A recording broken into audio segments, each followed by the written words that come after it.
Ojú mi báyìí ló ṣe tọ́gà tó wọlé lóru. Today this lover. Ọ̀gá àbúrò fẹ́ nìyí gbogbo owó yẹn dẹ̀ kó ẹ̀kọ́ síbí ẹ̀kọ́ sábẹ́ little wonder tó jẹ́ height dẹ̀ wáyé náà lẹ́ máa wà. Ẹ má mọtí. We are adults. I'm a graduate. She is a graduate. So, kò sí big deal ní kéèyàn mọtí now. Okay, our graduate ló má mọtí. Ṣé ó ti gbàgbé pé ọmọ ẹrú ni wá ni? Dá padà wọ́n dẹ̀ wo bí mo ṣe kìtì wo kìtì wo ẹ̀dá ní Malian anywhere go wo kó gbọ́dọ̀ fọ Malians come forward the rest ẹ ṣe kiri ẹ japa wey. Mo kàn lè jẹ́ driver. I'm a corporate driver. Just look at me. Bàbá corporate ṣe èmi jẹ́ driver lásìkò ní àbẹ́mi jẹ́ driver aṣọ́lágì.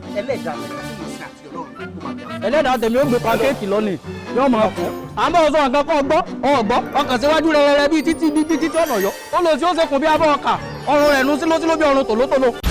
Ojú lásán ò ṣe wo wèrè ẹ ti jókòó tẹ́tẹ́rẹ́ jù. Kí ló dé tó ná? Onímìlìkì òṣèré alágolo ló ń sin. Wọ́n ṣe kọ́ ẹ̀ ní ẹ̀bẹ̀ fún mi. Look at this man. Over 18 years ago now. Kò gba a single query paper lọ́wọ́ mi. Ṣùgbọ́n àwọn àbúrò yẹn $4.